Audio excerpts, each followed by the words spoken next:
ఉన్న additional advantage తీసుకోమని జగన్మోహన్ రెడ్డి చెప్పినట్టుగా మాట్లాడుతున్నాడు. మీరు ఎడిషనల్ అడ్వాంటేజ్ తీసుకోవాలని చూస్తే ఊరుకోవటానికి మేము ఇక్కడ సిద్ధంగా లేము. మీ పిల్లి శాపనార్థాలు ఆపండి. ఇవాళ ఎన్నికలు ట్రాన్స్పరెంట్గా కౌంటింగ్ ప్రక్రియ జరగాలని అందరం కోరుకుంటున్నాం. సిఎస్ ఆధ్వర్యంలో జరిగిన భూదందా అంతా బయటపడింది.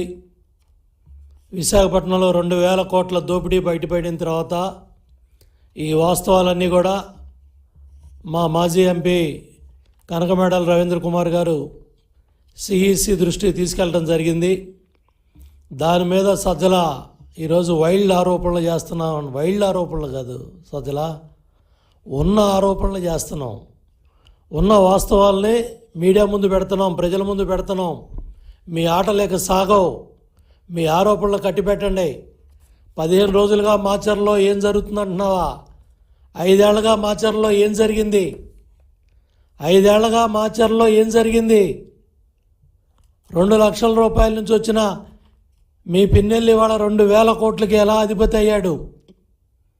స్థానిక సంస్థల ఎన్నికల్లో నామినేషన్ల ప్రక్రియకు కూడా అడ్డంపడి నామినేషన్ వేసిన వాళ్ళని కొట్టి, కార్యకర్తలను కొట్టి, ప్రతిపక్షాలను కొట్టి కంప్లైంట్ ఇవ్వడానికి వెళ్ళిన బోండా ఉమ్మ, బుద్ధా వెంకన్న, మా అడ్వకేట్ కిషోర్ ఇవాళకి హైకోర్టులో కేసు విచారణ జరుగుతూ ఉంది.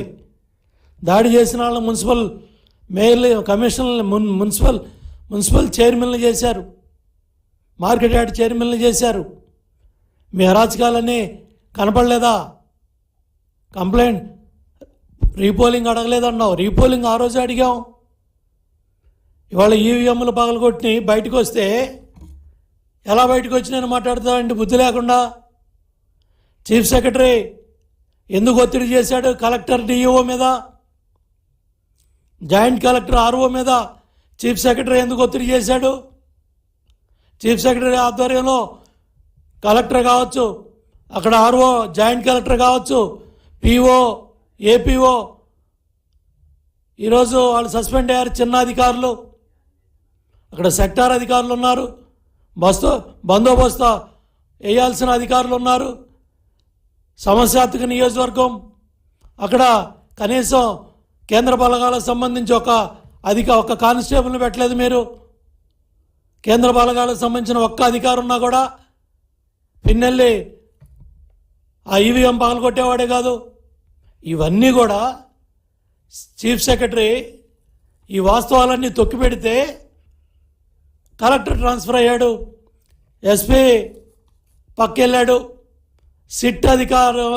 సిట్ వచ్చిన తర్వాత, కొత్తగా ఎస్పీ అధికారంలోకి వచ్చిన తర్వాత, అక్కడ జాయిన్ అయిన తర్వాత ఆ వీడియోలన్నీ విచారణలో బయటకు వస్తే మీరు చేయలేని పని, అధికార యంత్రాంగం చేయలేని పని లోకేష్ బాబు చేస్తే, వాస్తవాలు బయటకు వస్తే ఎందుకు బోరు నేడుస్తూ ఉన్నాడు సజ్జలాడు? వీడియో ఆట బయటకు వచ్చింది. బుద్ధి లేకపోతే సరే, మీ ఎమ్మెల్యే ఈవీఎం ఎందుకు పాల్గొట్టాడని అడగాల్సింది పోయి ఈవీఎం ఎట్టా బయటకు వచ్చిందని అడుగుతావా? ఆ రోజే స్థానిక సంస్థల ఎన్నికల్లో మీ ఎమ్మెల్యే చేసిన అరాచకాలను మీరు ఖండించుంటే ఇవాళ ఈ కర్మ పట్టేదా? ఈవీఎంలు పాల్గొట్టే పరిస్థితి ఇవాళ ఇక్కడ దాకా వచ్చేదా? ఆ రోజు మీటింగులో జగన్మోహన్ రెడ్డి సన్మానం చేశా అంటే పిన్నెల్లికి, చూడండి ఒక్కడ నామినేషన్ అయినా ఇవ్వలేదు, ఒక్కడ పోటీ చేయలేదు, అన్నీ మనమే గెలిచాం, రేపు 175కు 175 అని బోర్ల పక్కన బొక్కి ఏడుస్తూ ఉన్నారు. ఇవాళ ఎగ్జిట్ పోల్స్ తెప్పించుకున్నారు, లండన్కి వెళ్ళిపోయిన సమాచారం, అక్కడ టీవీలు పాల్గొడతా ఉన్నాడు జగన్మోహన్ రెడ్డి. ప్రతిపక్ష హోదా కూడా తగ్గదని అర్థమైపోయింది. 5వ తారీఖు, వచ్చే నెల 5వ తారీఖు పెట్టాల్సిన ప్రెస్ మీటు సజ్జల రామకృష్ణారెడ్డి ఇవాళ పెట్టి బోరుమని ఏడుస్తున్నాడు. అప్పుడే మా మీద ఆరోపణలు చేస్తున్నాడు. ఈ చీఫ్ సెక్రటరీ అక్కడ ఉండగా కౌంటింగ్ ప్రక్రియ సక్రమంగా ఉండదో ఇమ్మీడియట్గా అతను తప్పించండి. కేంద్ర ఎన్నికల పర్యవేక్షణ అధికారుల ఆధ్వర్యంలో జరగాలని మేము కోరుతా ఉన్నాం. సిఎస్ని తప్పించమని అడిగిన కంప్లైంట్ ఇచ్చాం సిఈసికి.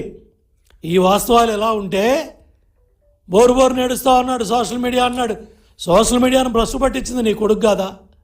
ఈ సజ్జల భార్గవరెడ్డి ఎప్పుడైతే సోషల్ మీడియా ఇన్ఛార్జి వైసీపీకి వచ్చాడో అన్నీ తప్పుడు ఆరోపణలు, తప్పుడు బూతులు, మహిళల మీద ఆరోపణలు, కుటుంబ సభ్యుల మీద ఆరోపణలు, అసత్య ఆరోపణలు, విషం చెమ్మి ఎన్ని కుట్రలో కుతంత్రాలు మీరు ఎన్ని కట్టెలు పెట్టుకున్నా ఇవాళ ప్రజలు బ్రహ్మాండమైన మెజార్టీతో ఇవాళ ఎన్డీఏ కూటమి తెలుగుదేశం, జనసేన, బీజేపీ బ్రహ్మాండమైన మెజార్టీతో అధికారంలోకి రాబోతున్నాం.